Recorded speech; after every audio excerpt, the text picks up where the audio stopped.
O Brasil começou a semana com uma notícia da maior grandeza possível. Estamos fora do mapa da fome, isso segundo a Organização da Alimentação e Agricultura da ONU, a FAO, que classifica os países que, num período de 3 anos, no caso entre 2022 e 2024, atingiram uma marca inferior a 2,5% da população em situação de subalimentação ou desnutrida. Essa notícia que acabamos de escutar é do dia 28 de julho de 2025. O Brasil está, mais uma vez, fora do mapa da fome da ONU. E mais uma vez porque já havíamos saído dessa situação lá em 2014, no final do primeiro governo Dilma. E hoje a gente está aqui para trazer essa notícia direto do forno e explicar o que é o mapa da fome, por que o país voltou a figurar neste mapa se já havia saído e como conseguimos sair novamente esse ano. Fica aí que depois da nossa vinheta eu conto tudo isso para vocês. Direto do forno. Olá, ouvintes do Prato de Ciência, tudo bem com vocês? Meu nome é Gustavo Torres e hoje a gente vai falar de uma notícia do final do mês de julho deste ano 2025. O Brasil está novamente fora do mapa da fome da ONU. No final do ano de 2024, explicamos aqui no podcast o relatório State of Food Security and Nutrition in the World, em português, o estado da segurança alimentar e nutricional no mundo, que eu vou chamar pelo apelido SOF. O SOF é um relatório anual da FAO, a Organização das Nações Unidas para a Alimentação e Agricultura, no qual estão sistematizados dados e exemplos de políticas e ações que enfrentam o problema da má nutrição, problema que vai muito além da fome. O SOF deste ano foi lançado no dia 28 de julho de 2025 e teve como grande notícia a saída do Brasil do mapa da fome. Quem vai nos ajudar a entender mais sobre o mapa e as mudanças do status do Brasil em relação a ele nas últimas décadas é o João Pedro Magro, doutorando do Instituto de Economia da Unicamp e membro do Instituto Fome Zero. Conta pra gente, João, o que é o mapa da fome, afinal?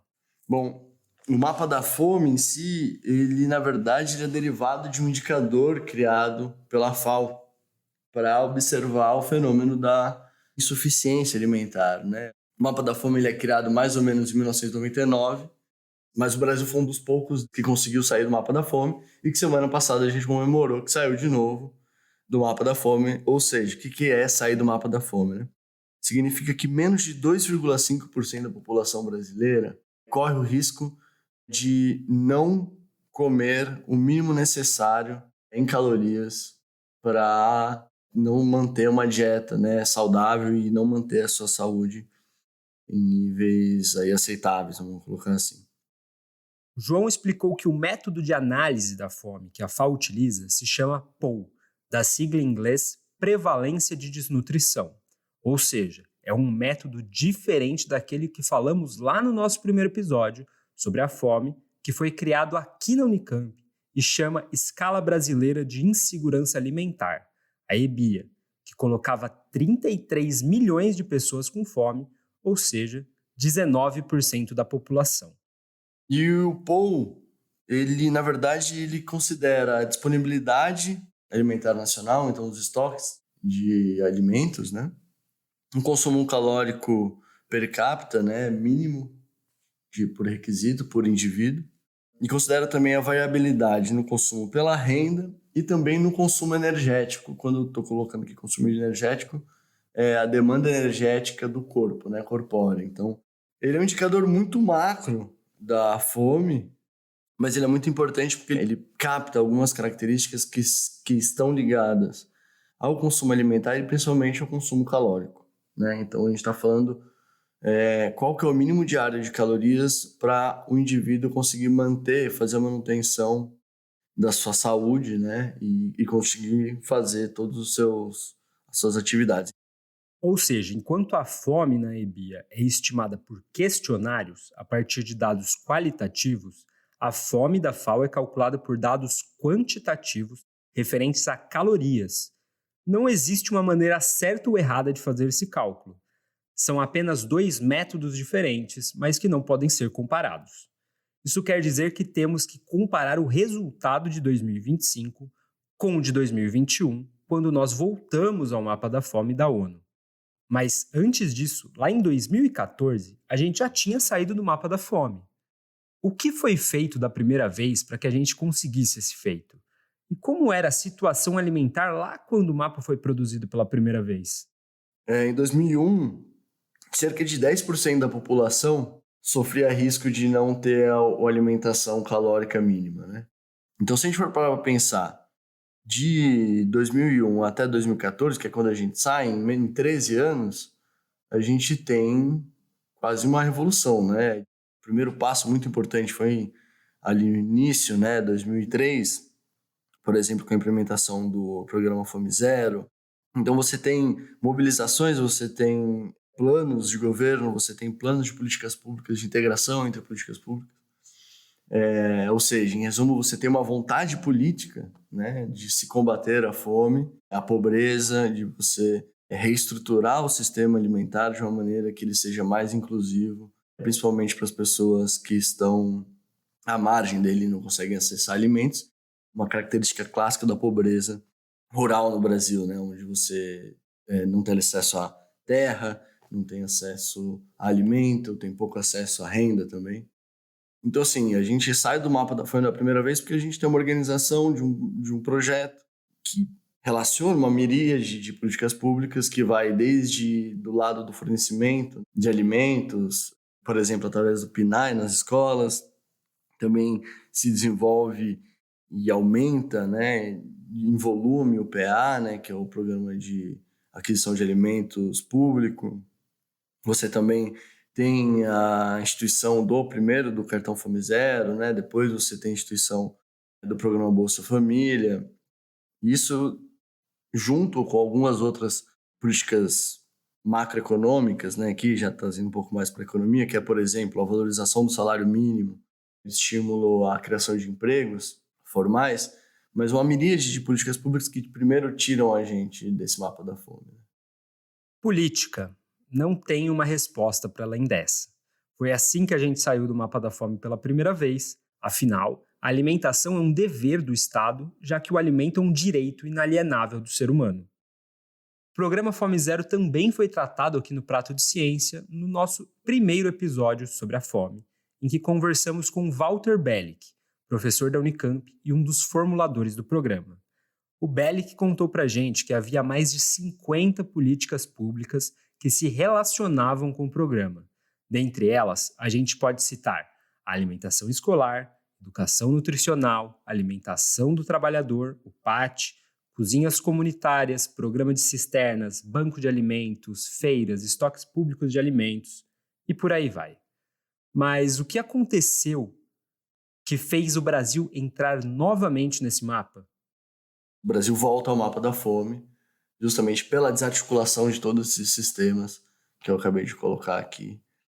Tanto desarticulação política quanto redução das dotações mesmo, né? A política pública depende de dinheiro para sobreviver. Porque a primeira ato do ex-presidente Bolsonaro foi justamente a dissolução do CISAM. CISAM é um sistema de segurança alimentar e nutricional, né, brasileiro. E ele é muito importante. Ele dissolve o CISAM e o CONSEA, que é o Conselho de Segurança Alimentar e Nutricional, né, no Brasil. Não tem mistério. Se você desarticula as políticas internas feitas para garantir que o povo tenha acesso a alimentos e renda e desmobiliza a sociedade civil que participa do processo, você ataca diretamente a segurança alimentar e leva um mar a pessoas para a situação de fome de novo. Já a partir de 2016, há um desmonte completo dos estoques públicos de alimentos e uma reforma trabalhista que retira direito dos trabalhadores e acaba com a valorização do salário mínimo, e muitos caem na informalidade.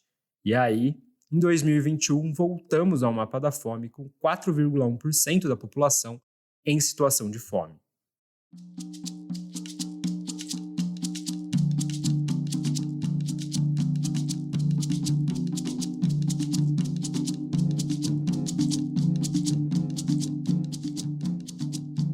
Mas A notícia que estamos comentando hoje é da saída do Brasil do mapa da fome novamente em 2025. Como é que isso aconteceu tão rápido, em apenas 4 anos? Qual foi a mágica? A primeira questão é a vontade política de institucionalizar mais uma vez o combate à fome, à pobreza e à malnutrição. Porque você não tinha nenhuma verba já direcionada ou já alocada para o pagamento do Bolsa Família, né? Tanto em quantidade quanto em valores, né, de transferência, inclusive depois foram ampliado o valor. Isso é uma vontade política. A gente sabia já o que funcionava, o que não funcionava. A gente tanto sabia que essas estratégias do Fome Zero e das políticas públicas de combate à pobreza, elas saíram do Brasil e se internacionalizaram, né? Elas foram para a FAO, foram para a ONU, se transformaram em ODS, né? Não é à toa que o segundo ODS da ONU é Fome Zero, Zero Hunger, né? O próprio Plano Alimenta Cidades, que vai debater ali desenvolvimento da agricultura urbana e periurbana, também o acesso à diversidade alimentar por parte das populações mais marginalizadas nas cidades, a expansão nos investimentos em agricultura familiar e, de novo, né, essa reintegração entre o SUS e o CISAM. Não é à toa, né, que o Brasil é reconhecido como um país que soube elaborar uma suíte de políticas públicas para o combate à fome, né? O Brasil já sabia onde que estava, quais eram as incidências. Então, esse know-how também foi facilitado por já ter dados. O dado do Brasil sair do mapa da fome nesse pequeno espaço de tempo também não foi sorte. O Brasil tem reconhecimento internacional de suas políticas de combate à fome, com a rearticulação das políticas, investimento público e um banco de dados que permite saber quem e onde está essa pessoa em situação de fome, o caminho foi bem mais curto que da primeira vez.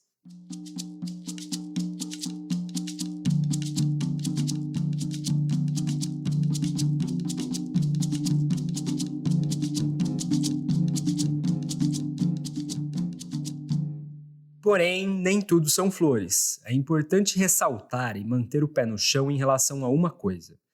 Sair no mapa da fome é um evento fantástico e tem que ser comemorado por todos.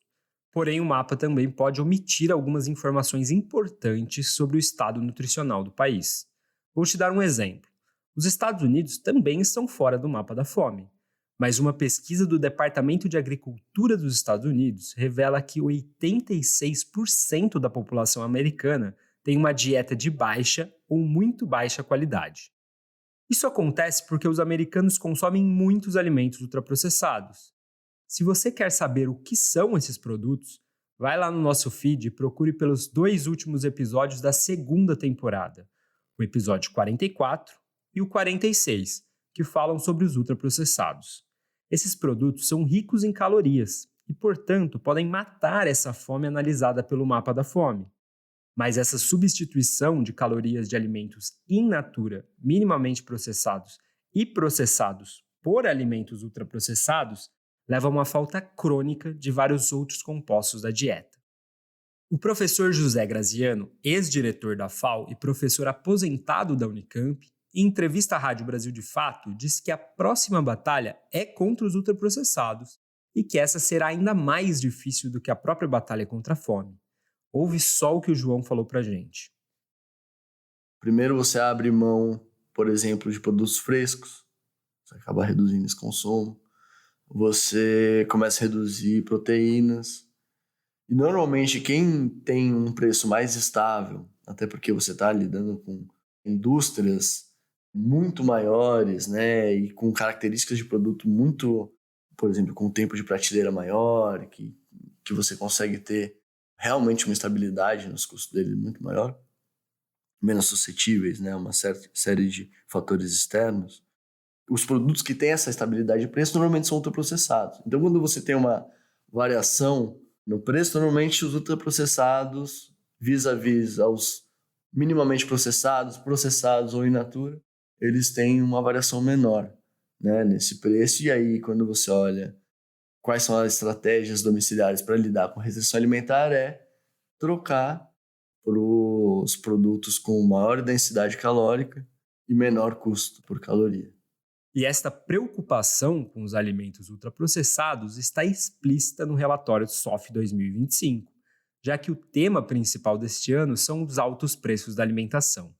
E nisso, esses produtos têm uma característica única de formação de preços. Explica pra gente, João. Quando você está olhando para o ultraprocessado, a gente está olhando, na verdade, um produto de maximização do lucro. Não que os outros alimentos não sejam, tá? Toda empreitada capitalista, né, toda empresa, ela está visando maximizar o lucro, né? Mas o ultraprocessado, vamos colocar assim, ele é o produto mais bem acabado dessa maximização de lucro. Então, assim, para além da composição, como ele é feito, quais são as características dele, é interessante a gente parar para pensar nessa primeira função dele, que é maximizar o lucro dessas empresas. Para além disso, você tem uma questão que é, na indústria alimentícia, para você ter maximização desse lucro, normalmente você vai ter uma estratégia de venda que é uma margem muito baixa por mercadoria vendida, só que uma rotatividade, um volume muito grande. Quer dizer, você não tem uma margem muito grande de lucro, mas como você vende muito daquilo, você consegue um volume total significativo. É por isso que devemos comemorar a saída do mapa da fome novamente, mas também devemos nos manter atentos para essa substituição de alimentos por produtos ultraprocessados. Confere aí um trecho da entrevista do professor Graziano sobre o assunto. O relatório do SOF 2025 aponta que 24% da população não consegue comprar uma cesta básica considerada saudável, que é aquela cesta que tem frutas, verduras e legumes, né? E uma diversidade de alimentos. Não tem só farinha, arroz ou produtos de consumo básico. Então, isso levou, especialmente entre as crianças e as mulheres, um crescimento muito forte dos índices de obesidade. E isso tem um impacto na saúde da população igual ou pior que a fome, porque é uma má alimentação, são crianças que estão desnutridas e obesas. Antes a gente confundia a obesidade com um sinônimo de saúde, um falso engano. Hoje nós sabemos que a obesidade acarreta para a criança, durante toda a sua vida, uma série de problemas de saúde, de locomoção, de aprendizado. Não é? Então, hoje, não basta combater a fome, tem que também combater a má alimentação. Assim como não se pode aceitar a fome neste país, também não se pode permitir que o Brasil, com a maior biodiversidade do mundo e, entre aspas, o celeiro do mundo, tenha uma população que seja obrigada a comer ultraprocessados por falta de acesso a uma alimentação saudável. Os cientistas, tecnólogos e engenheiros de alimentos têm que focar em produzir, processar e industrializar melhor os alimentos, tornando possível traduzir essa biodiversidade brasileira em diferentes alimentos, processados e minimamente processados. A baixa quantidade de comida que certas populações ingerem é um problema, mas não pelo volume produzido, e sim pelo acesso ao alimento. O Brasil tem uma característica de pobreza rural de pessoas que não têm terra, não têm renda, mas vivem ou sobrevivem da agricultura. É possível sim usar a industrialização e processamento como formas de emancipação social e diversificação da alimentação local. A gente já comentou isso sobre o SOF 2024, que o tema principal era investimentos na agricultura, com os casos das agroindústrias familiares em Uganda e Cazaquistão. Outra reportagem da FAO do início do mês de agosto fala sobre o processamento de alimentos como gerador de empregos, renda e dignidade para mulheres no Afeganistão, mesmo com uma situação extremamente difícil para elas no país asiático.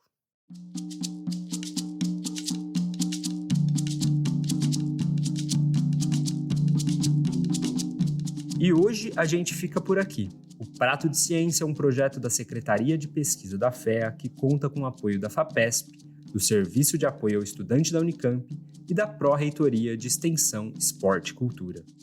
O programa é coordenado pelo professor Eric Tobaruela e a administração da Laís Glaser. A produção, realização da entrevista e locução são minhas, Gustavo Torres. A edição de áudio é da Elida Antunes, a edição e revisão do roteiro são da Ana Augusta Xavier, Mariana Ribeiro e da Carolina Oliveira. A gente agradece ao João Pedro pela participação e nos vemos no próximo episódio. Até lá!